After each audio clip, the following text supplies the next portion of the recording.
choosing happiness. Hi, my name is Dr. Hedelid, and I'm here in my office going to do a video series for you called Braincast. And the idea behind it is that we want to be able to give you an opportunity to learn a few things about psychology, to learn some things about therapy, and that you can ask questions, you can email questions in, you can leave those questions directly on the YouTube page, and we'll be happy to answer those. Anything goes. We'll find a therapist that'd be happy to answer the question for you. It may be me, it may be somebody else. So we'd be happy to make that happen. I've been a therapist now for a little over 10 years. Practiced with psychology specialists here in Bloomington, Illinois, and my areas of specialty are human sexuality, biofeedback, anxiety, and relationship issues. So if there's any questions about those things, please feel free to give me a question about that. What we're going to do today is just give you a chance to learn a little bit about choosing happiness. Choosing happiness is a really interesting idea that many of us think that life just happens to us and we have to accept what it brings. And that's actually not true. We are very responsible for how we look at and interpret what happens to us in life. For example, last week I was putting a ceiling fan into my garage.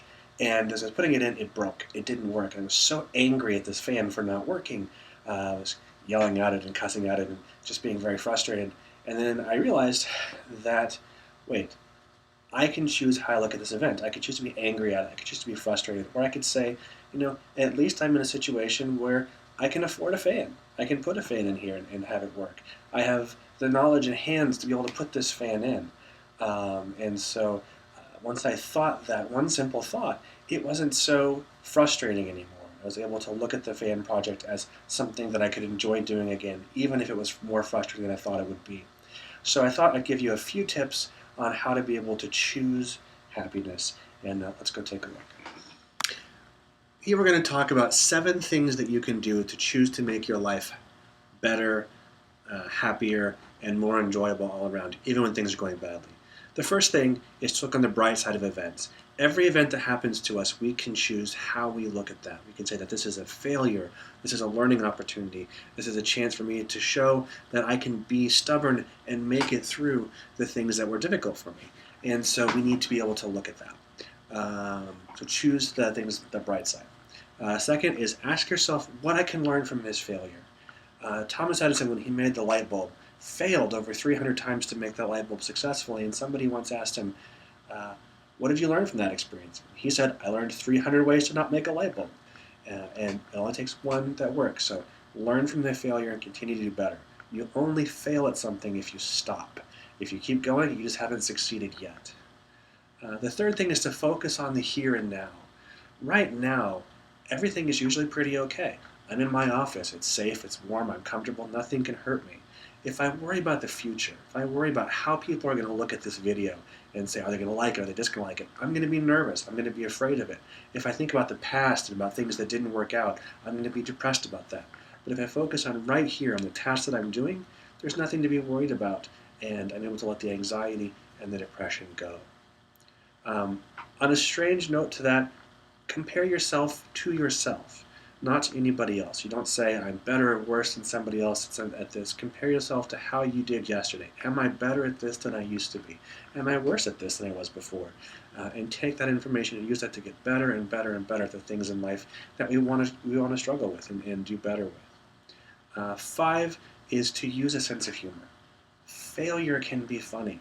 Failure can be an opportunity to laugh at ourselves and say, hey, that was really silly, that was stupid. I'll try something different next time. And we can. The whole point of failure is you pick yourself up and you try it again. And when we're able to laugh at ourselves, we're much happier because we're not going to get everything right, and that's completely okay. 6 is really important. It's to take care of yourself physically.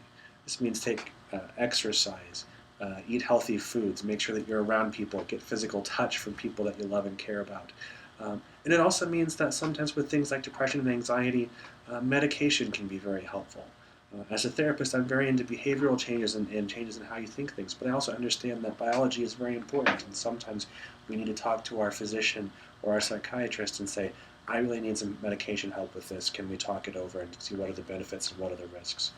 And the 7th way to make yourself happy and to choose a better life is to really treat other people well.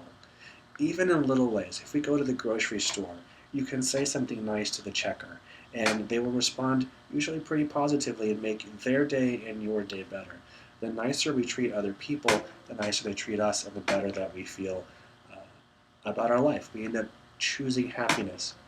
There are infinite ways to choose happiness. These are just 7 that I wanted to give to you. Thank you very much for being with us for the first episode of Braincast. If you have any questions that you'd like addressed, please feel free to leave a note. If you have any comments, please feel free to leave that as well, and I'd be happy to talk with you at any point. Again, my name is Dr. Seth Hadelid, with Psychology Specialists, and have a great day.